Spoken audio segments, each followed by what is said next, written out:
Where do you like to fudge the truth a little in your life?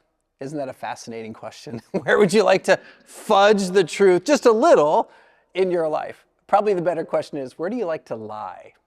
For me, it's my golf score. There's this thing in golf called a mulligan, where you hit a bad shot and you say, I'm going to take a mulligan on that. You're not supposed to, but I always take at least one mulligan per hole sometimes, or you're not supposed to do that, but that's kind of how it goes. Sometimes I fudge the truth a little bit on my dieting. My wife is such a good rule follower in dieting. I'm pretty sure that it says in the Bible you should have at least one candy bar a day or you will die. You know, it's just kind of one of those things, and that usually doesn't go along with the dieting. So let me ask again, where do you lie to yourself all the time? Remember this guy named Pinocchio from the old Disney cartoons? Every time Pinocchio would lie, what would happen? His nose would get a little bit longer, right? There was an immediate consequence to his action. Now, not everything follows the laws of Pinocchio. Nutrition certainly does not. You can eat what you want for years with seemingly no consequences on the outside. But then you get your blood work and it says, I'm diabetic and I've got a problem. That's not me, by the way, but I'm probably headed that direction. Car maintenance is another one. You're supposed to change your oil every 3,000 miles. Well, now they've extended it with the better oil, but let's just say 3,000. That's what I'm used to. How many of you actually do that at 3,000 miles, right? Some of you are like, I haven't changed my oil this year. You know, it's just kind of one of those things. Well, what if car maintenance followed the law of Pinocchio and you would hit 3,001 miles and your engine would fall out? Like there would be an action, there would like a reaction for that. Here's the problem when it comes to money. Money doesn't follow the law of Pinocchio. You can be a bad manager of money today, and there are no immediate consequences. You can buy, spend, never save, never give, never think about the future, and for a while, everything's just fine, or it seems to be fine. But then one day you wake up and you have nothing saved, and you're in debt up to your eyeballs, and you're fearful about your future. Here's some stats that we know from our world today. Credit card debt. How much per household? You want to take a guess? It's less than what you think because it's per household and not everybody has credit card debt. $6,730 is on average what people are carrying. How about auto loans, like just per car? This is scary. $24,297 per car. So if you have more cars, you've got more problems.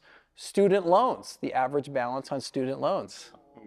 This is a killer. 60,000, 100,000. It's $39,075. But if you get married, that's per person. So if you get married, it's like, yay, we now have $80,000 in debt to begin our life with. Wouldn't it be great if we had no debt? Just let that sink in for a minute. Wouldn't it be great if we didn't have any debt at all? A lot of people are like, that's impossible. It is not impossible. It is very possible, and you can do it. Let your mind wonder about what it would be like to not have credit card debt and not have them charge you 20+%. What would it be like to drive an automobile that has no debt? They drive better, by the way, when they're paid off. I can guarantee you that. It's just the greatest thing. What would it be like to have no debt at all? No credit card, no car, no student loan, and no house. What would that feel like? Well, today we're in week 2 of our ABCs of financial freedom. Last week we talked about attitude. You want to make sure you go back and watch that one.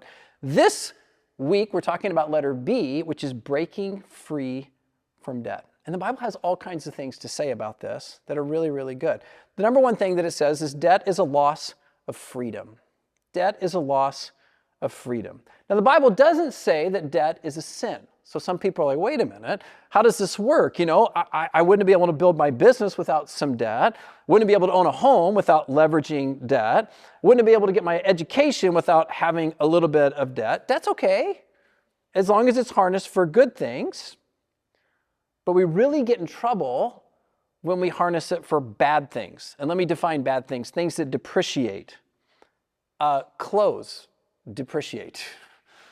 What you paid for it, retail, it's not worth after you wear it one time. Cars depreciate, meaning they lose value. What you paid for it, some people say you lose $1,000 as soon as you drive it off the lot. Electronics depreciate in general. Eating out depreciates because you have nothing to show for it, right? Vacations, which are good things, but there's no, you're creating some good memories. Here's a scary stat on car ownership. 25% of all car owners in the United States, I looked at this at 3 different places, owe more on their car than what it's worth. I just stop and think about that. Debt robs us of freedom. The Bible says so. Proverbs chapter 22, verse 7. In the New Living Translation, it says this, just as the rich rule over the poor, so the, what's the word? Borrower, the person who goes into debt. So the borrower is a servant to the lender. A lot of translations say is a slave to the lender, like you're in chains. That's why so many of us might be feeling stressed right now. The economy is tight, we have a lot of debt, and it's not the pressure that God wants us to experience.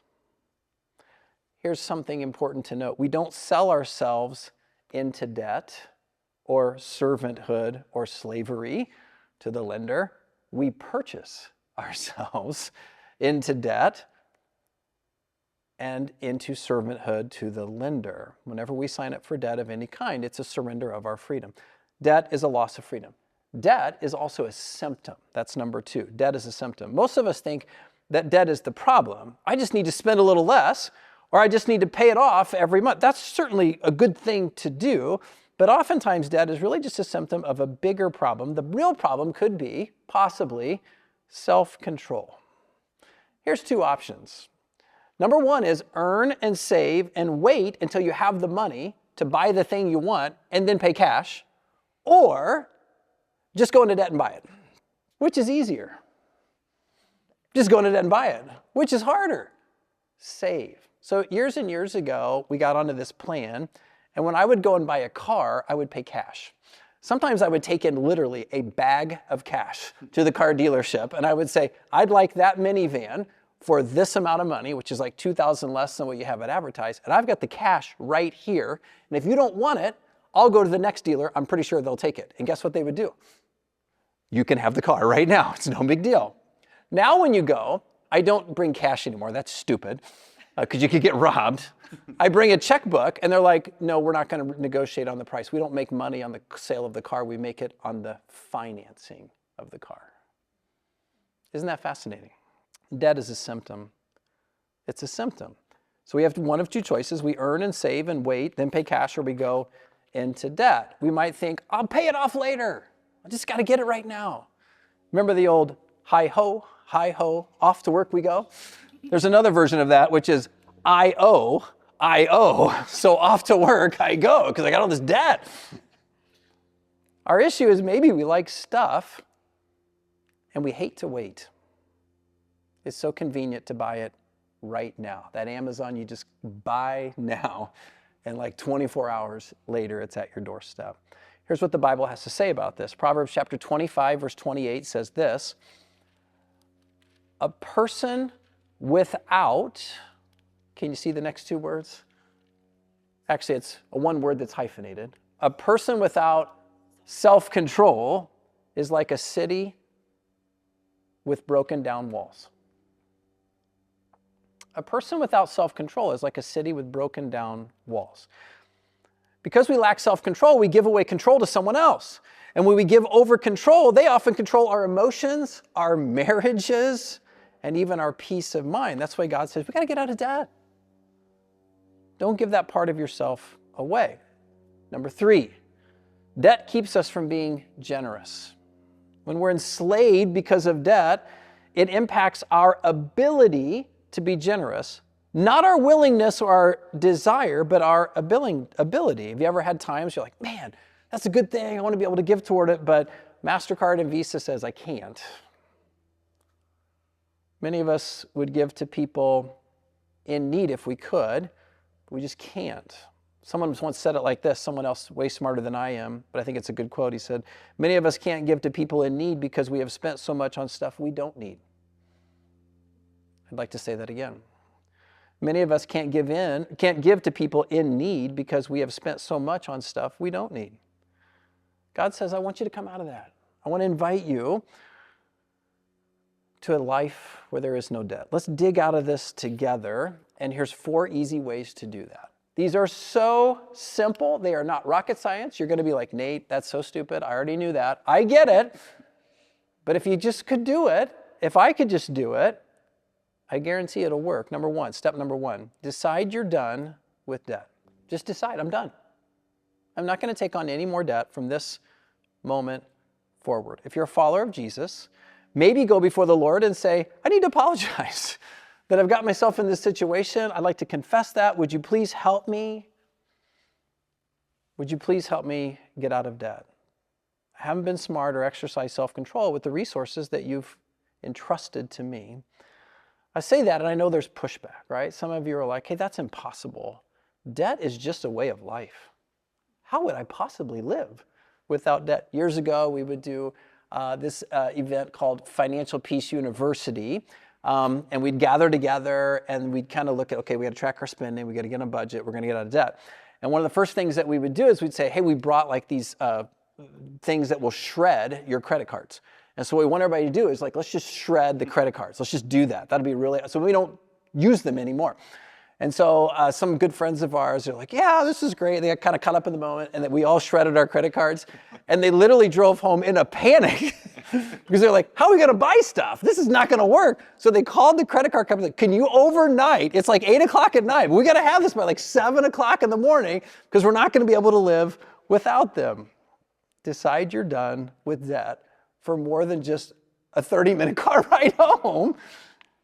Maybe a little bit more than that. Say, I'm tired of living like this. I want to make a decision. If you're married, make this decision together. Please don't make this decision on behalf of your spouse without talking to them. It's a pretty good idea. And when we say we're going to decide to be done with debt, what that means is it means we're not going to take any more debt on from this moment forward. We're not going to borrow. We're just going to this is where we are. We're not going to add to that. We're going to keep it right where it's at. So we're going to be done with debt. Number 2, create a budget, create a financial plan. Some people love budgets and some people hate budgets. We could probably just go around the room right now and say, like, who loves the budget besides me in the room? Kaylee's like, I'm not sure. My son's like, yeah, it's a good idea. What do you think, Nicole? It's hard. It's hard. It's hard. What do you think, Brian? I love the idea. I love the idea of a budget is a good idea. It's a good idea, right? Well, here's the thing. It is a good idea, and it can be such a wonderful thing. So in our relationship, my wife and I, she's a little bit more of a free spirit and likes to enjoy life. And I'm less of that and don't like to enjoy life. That's how she would describe us, I guess. I'm a planner, and it kind of has to fit in a box, and she's more of a fun in the moment kind of gal. Well, here's what the budget does. The free spirit can still have fun because it's already been budgeted. That money is there, and they can just have a blast. And the planner can actually have fun because it's like, we got everything covered and there's the money for the fun. Let's go do it and let's really enjoy it. Luke chapter 14, verses 28 and 29 say something really fascinating. Jesus says, but don't begin until you count the cost, until you have a budget together. For who would begin construction of a building without first calculating the cost to see if there's enough money to finish it? Like, why would we live our lives without a budget if we don't know if we can actually afford it? Let's count the cost. Let's put a budget together. Verse 29. Otherwise, you might complete only the foundation before running out of money, and then everyone would, can you say the last 3 words? Everyone would laugh at you. That's kind of hard to hear. Let me tell you why most people don't like budgets. Because it confronts our lifestyle. Because when we actually start budgeting, we begin to realize we can't afford the upgrade on the phone plan. We can't afford to eat out all the time. We don't need 65 streaming services. And our kids don't need everything that they don't want to, we just can't give them everything they want. We did a budget about 28 years ago with our friends so that they would hold us accountable and we would hold them accountable. When we shared our budgets with one One of my friends says, I now realize why I have no money for retirement. I'm like, well, why is that? You make a pretty good living. And he was like, I'm eating my retirement. I was like, what do you mean you're eating my retirement? He's like, I'm spending $500 to $600 a month eating out. And I was like, oh. And then Rochelle and I looked at our budget and we're like, well, yeah, we can see some areas where we're just spending money stupidly. And we're not going to do that anymore. We're going to have a budget. Now, here's some quick tips for your budget. Number one, you want to track your spending. What would you say if I told you you could increase your discretionary income between 15 and 20% in the next month? Does that sound good? That sounds great, doesn't it? How do you do that? You write down where every dollar's going. And when you write down where every dollar's going, you're like, holy cow, I'm giving $400 a month to Starbucks. I could probably, and I'm not against Starbucks, they're good people. If you want to do that, that's great. But there's probably some stuff that's going out the door that you could maybe change a little bit, and it would surprise you. By the way, you can track anything. You track calories. Whatever you track in your life, you're gonna figure out where the good and where the bad is. The second thing is you're gonna need to save for an emergency fund. Many of us keep and use credit cards as our safety net. Don't do that, okay? Let me say that really strong. Like, don't do that, all right? Save up and set aside at least $1,000 in an emergency fund for a medical expense or whatever is unforeseen. And let me be really clear. An emergency fund is not getting a bigger TV, okay? It's like, oh, that's not an emergency, okay? It's not new shoes, also, by the way. Like, that's not an emergency. It's also not, I haven't been on a date in 6 months and she finally said yes. Actually, that would be okay. You should go ahead and dip in. If it's been 6 months, that's a good thing. All right, third thing, you got to pay cash. Shelve the credit cards and even the debit card. And some of you are like, you're nuts. It's been proven that you'll spend up to 20% less when you pay cash versus a card. Why is it? By the way, who does that really, really well? They encourage you not to use cash, but to use chips. The casinos. Why? Because it's not real money. It just tricks you, and you're like, well, it's just a chip. And it's like, no, that's a $25. It's money. If you actually did it with cash, the casinos wouldn't do very well because people are like, this is crazy. It's easy and painless to whip out the plastic. It's not so easy when you pay with cash. The next one, snowball your debt. Write down everything you owe from the smallest balance to the highest balance and start on the smallest and just wipe out that first debt. And when you do, celebrate. Take a moment and be like, oh, this is so great. We got this first one out of the way. We're going to do a fun thing here. And then right back to the plan and get to the next one. It's kind of like when you go on a diet. If you don't lose any weight in the first week, you're less likely to stay on the diet. So take care of that first small one. Knock that one out. Go to the next one. Go to the next one. Go to the next one. By the way, experts say that the average person can get out of debt in 3 to 5 years. That doesn't sound like a very long time to me. Some of you are like, oh, that's too far. I can't do that. I can't go 3 to 5 minutes. 3 to 5 years. I've watched people do it over and over and over again, and I see the peace and contentment. Now, the third step that I'm going to give you, you'll maybe think is crazy. That's okay. Number 3 step is get God involved in this process by putting Him first. Bold statement. There's no doubt in my mind the most significant thing that any of us can do to position ourselves for God's supernatural involvement is to get Him involved in our finances and to put Him first. Invite His blessing into our financial world. Proverbs chapter 3. By the way, we're spending a ton of time there because it was written by a guy named Solomon. He is known as the wisest person who ever lived and also the richest person who ever lived.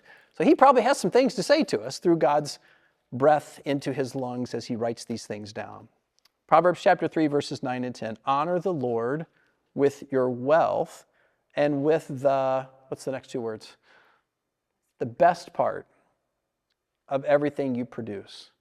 Then, if you do that, then He will fill your barns with grain and your vats will overflow with good wine.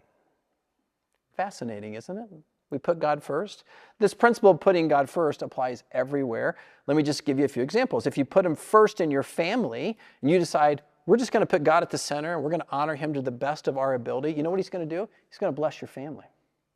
If you decide we're going to put him first in our career, we're just going to honor him and let him be in control, he's going to bless your career. You might say, I'm going to put God first in all of my relationships, not only my family, but everybody else. He's going to bless your relationships. And if you put him first in your finances, he'll bless your finances. I'm going to say this is so good. You have no idea how much God wants to bless you if you'll just do finances his way. You have no idea. I was so blessed to be raised in an environment where my parents taught me this, and I've had a lot of years to live this out, and over and over and over, I've seen God just bless. You might not have that advantage that I have had, but I can tell you, God will bless. You have to decide, am I going to trust God or am I going to trust me with my finances? That's a pretty big question, isn't it? Am I going to trust God or am I going to trust me? Am I going to do it my way or God's way? Do I want my blessing or God's blessing? The most important step you can take with your budget is give God the first line item. And there's a part of that that won't make sense because you're like, I got this debt, I got to pay. How's this going to work? Well, it's a step of faith, it's a step of trust. And I'll just say this, God can do more with 90% of the money that he has entrusted us with than we can do with 100% of it. And I would challenge you to trust him on that. Number 4, this is the last one, by the way, so just hang in, we're almost there. Ask for help. Do you know number one reason people stay in debt? Pride. I don't want anybody to know. I don't want to have to tell anybody that we've got debt problems, and yet the statistics tell us across America, everybody's got a debt problem. I've noticed that when it comes to some of the most important things in our lives, marriage, dating, parenting, we don't ask for help because we don't want anyone to know we're struggling. And yet, we just said, everybody's struggling. Everybody's struggling. Listen to what the Proverbs writer said. Again, Solomon, Proverbs chapter 15. This is absolutely amazing. It says, plans go wrong for lack of advice. Plans go wrong for lack of advice. Many advisors bring, what's the word? Success. Many advisors bring success. Plans don't fail because they are bad. They fail without any help. Most people who want to get out of debt don't do it alone. They get help. They read books. They go to our website, thevillagechristianchurch.com. They go to For You tab. They go down to resources. They go to Ramsey Plus. And we give that to you for free. We paid for that for you so you can have all the resources to help you manage your money and find God's plan. Get some accountability. Every scripture today that I've shared has been from the Proverbs, except for the words of Jesus in Luke chapter 14. Solomon, as I mentioned, is the wisest and richest person to ever live. And it's all right there for our taking. So here you go. 4 things. Ready? Decide you're done with debt. Decide you're done. We're done. No more debt. We're absolutely done with debt. We're breaking free of that. And that might go in this order. Credit card debt, we're going to wipe that out fast because those are the high interest. Car and otherwise. And wouldn't it be something if you could actually be debt-free? No debt. No debt. I can tell you, it's a great place to live. Number 2, create a budget. And live within the budget. Okay? Create a budget, live within the budget. Number 3, this really should be number 1. Get God involved by putting him first. Let's get God's help on this. And number 4, ask for help. Don't be a Pinocchio, okay? Don't lie to yourself. And meanwhile, the nose is just getting really, we may have a problem with this. What are we going to do? And I would encourage you to YouTube debt-free scream. And you can just get some encouragement. There's these people through the Dave Ramsey process who whenever they get debt-free, they tell their story. And then they yell, I'm debt-free. I don't want to scream it into the microphone so it breaks your phone or your TV. But wouldn't it be great to be able to say, I'm debt-free? Thanks for being with us today. We've got a little QR code that you can scan. And in that, you'll have an opportunity to receive prayer, communion, worship, talk to a pastor, connect in a Bible study, be baptized, whatever it is that you would need. We'd love to be able to serve you. We look forward to meeting you there.